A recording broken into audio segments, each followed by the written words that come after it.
বাবা এখনো শুতে গেলি না? ছোটবেলায় এরকম করে বসে চাঁদের দিকে তাকিয়ে তাকিয়ে ভাবতাম যে হাত বাড়ালেই তাকে ধরতে পারবো, কিন্তু যখন ধরতে গেলাম তখন বুঝতে পারলাম যে যেটা খুব কাছে আছে বলে মনে হয় সেটা আদেও কাছে নেই। আমরা তো এই ভুলটাই সব সময় করি আর পরে পচতাই। সবসময় বাস্তবটা যদি বুঝে যেতাম তাহলে কোনো সমস্যাই থাকতো না। এই, কি হয়েছে তোর? তোর শরীর ঠিক আছে তো? মা, কি হয়েছে তোর? রাত 10টার সময় এসব উল্টোপাল্টা কথা বলছিস আমায়? তুমি কিচ্ছু জানো না মা, এসব কিছু অনন্যার জন্য হচ্ছে। কেউ ওকে প্রপোজ করেছে, বলে যে সবাই আমার মতো নয়, আমি নাকি খুব অনেস্ট। আমার মতো বন্ধু পাওয়া নাকি ভাগ্যের ব্যাপার। ও আমার সুখ্যাতি করছিল নাকি কথা শোনাচ্ছিল, বুঝতে পারছি না ওকে ভালোবাসবো নাকি ওকে। আরে আমি যে ওকে ভালোবাসি সেটাও আমাকে দেখে বুঝতে পারছে না। কি অদ্ভুত মেয়ে, মাথা কাজ করছে না আমার। মা বলছে ওর মতো মেয়ের জন্য নাকি ভগবান চিরঞ্জীবকে বানিয়েছে, আর এই চিরঞ্জীবের জন্য ভগবান কাউকে আরে মেয়েরা মনের কথা বলে কখনো ভালোবাসা প্রকাশ করে না বাবা। এই সব ব্যাপারে একটু সময় লাগে রে, তুই ওয়েট কর। ভালোবাসার জন্য সবচেয়ে প্রয়োজনীয় হলো অপেক্ষা করে থাকা। আরে হুম? কালকে তো 3টে বলছিলে, আজকে 4 নম্বরটা কোথা থেকে এলো? মাঝে মাঝে মনে হয় আমার সাথে তোমরা ছেলে খেলা করছো। অনেক হয়েছে, এবার শুয়ে পড়। হ্যাঁ যাও, আমার কথা কেউ ভাবে না, একা একা বসে থাকি এখানে। কি করব, ভাগ্যটাই খারাপ। হ্যাঁ।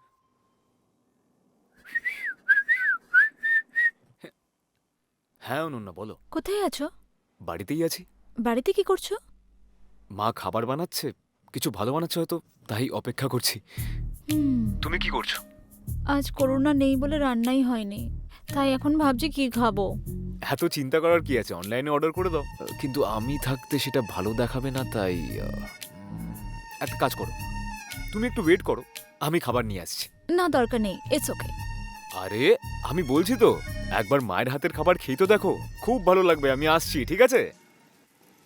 সাবধানে যাস বাবা। হ্যাঁ ঠিক আছে। হ্যাঁ শোন, টিফিন বক্সে জিলেপি দিয়েছি, খেয়ে নিবি খেয়ে মনে করে। নেবো। বাবা আমার কথা শোন, যাওয়ার সময় ঠাকুরের মন্দিরে একটু প্রণাম করে চলে যাস।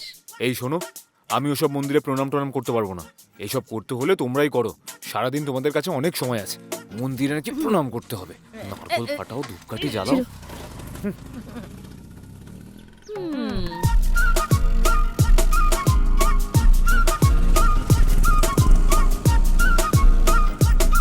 দাঁড়ান দাঁড়ান, কোথায় যেতে চান? 302। 2 মিনিট দাঁড়ান।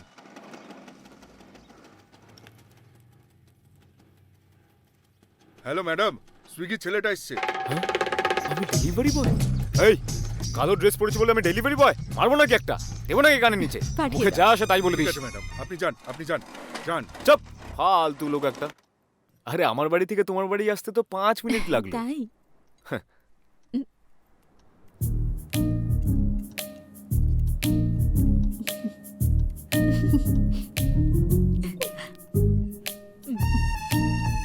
কি হলো, তুমি তখন থেকে হাসছো কেন?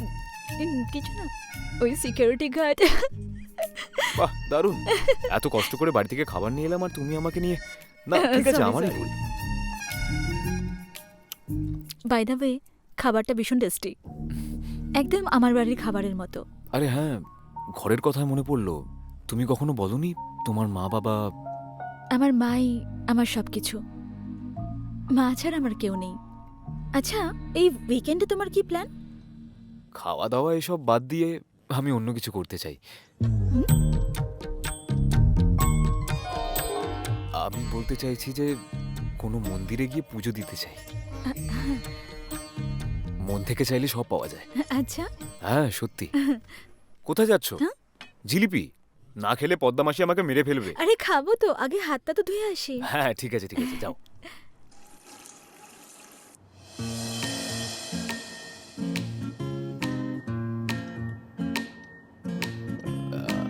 অ্যাকচুয়ালি বাড়ির লোক বলছিল মন্দিরে গিয়ে পুজো দিতে। ও, নিশ্চয়ই ফ্যামিলি ট্রিপ। কি ফ্যামিলি?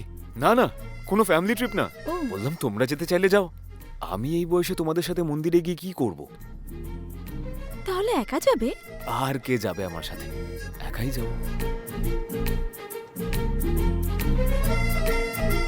যদি এরকম ব্যাপার, আমি যাব তোমার সাথে। তাহলে তো ভালোই হয়।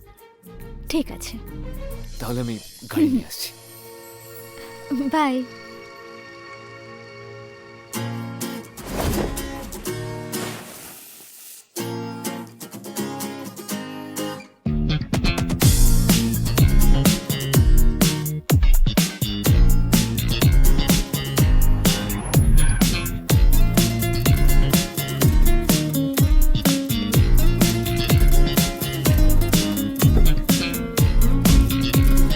হাই, তুমি এখানে কি করছো? আমি ফ্রি ছিলাম, ও ডাকলো তাই চলে এলাম। বিয়ের পর স্বামীকে ছেড়ে?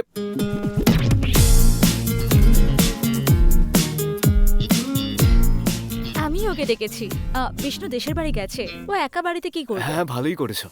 একা একা বেচারা কি করবে? হ্যাঁ, এসো। অনন্যা, তুমি সামনে কেন বসলে? পেছনে বসলে আমার বমি আসে। তুমি এখানে বসলে আমার বমি হবে। তার মানে প্লিজ। চেষ্টা করে দেখো বাছা, দেখো।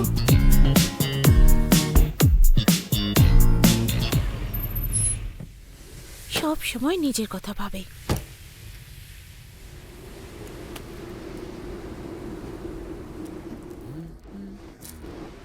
আমার ব্যাপারে যদি না ভাবো তাহলে আমি কি ভাববো?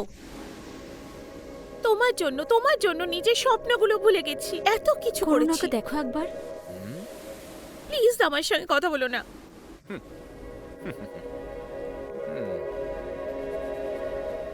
যখন কাউকে ভালোবাসি, সেই মানুষটাকে না পেলে মনে হয় সব শেষ হয়ে যাবে। কিন্তু বিয়ে হয়ে যাওয়ার পর ওর মতেই সবাই কাঁদতে থাকে। প্রবলেমটা কোথায় সেটাই বুঝতে পারি না, ভালোবাসাতে নাকি বিয়েতে।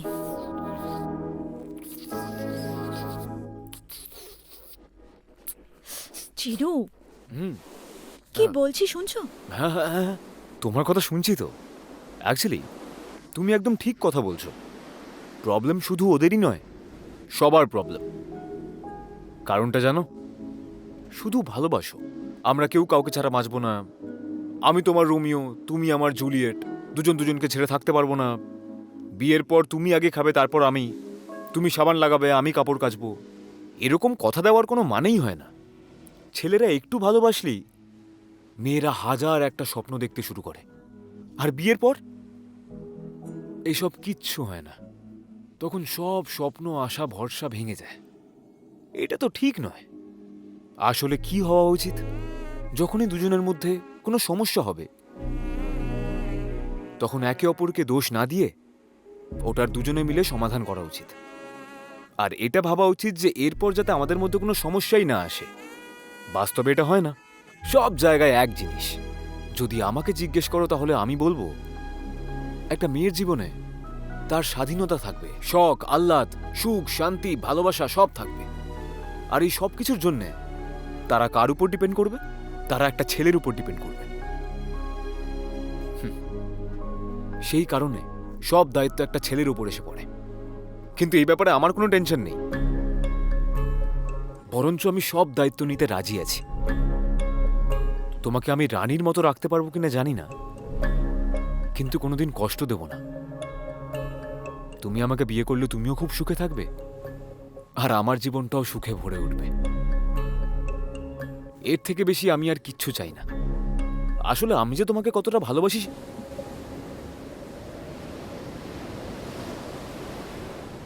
না, অনেক হয়েছে। আচ্ছা, তুমি না না কি না, যেন আমি আর জিজ্ঞেস সহ্য করেছিলে? করবো না। এবার যা করার আমি করব। এই চলো চলো, অনেক কথা আমি হয়েছে। পরে কথা বলছি, রাখছি এখন, বাই। তোমাকে আমাদের সাথে এখানে নিয়ে আসাটাই ভুল হয়েছে, সব মাটি করে দিল।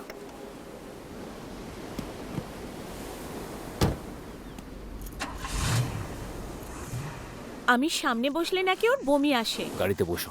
যা বমি করার করে দিয়েছে, এবার সামনে বস।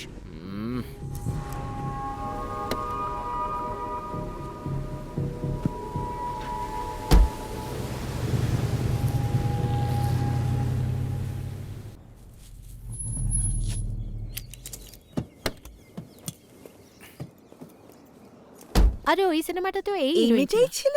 হুম, বাবা কেমন ঘুরলি? হ্যাঁ দারুণ। আরে কি হলো? কিছু হয়নি। তাহলে এমন কেন করছিস? আরে বললাম তো কিছু হয়নি।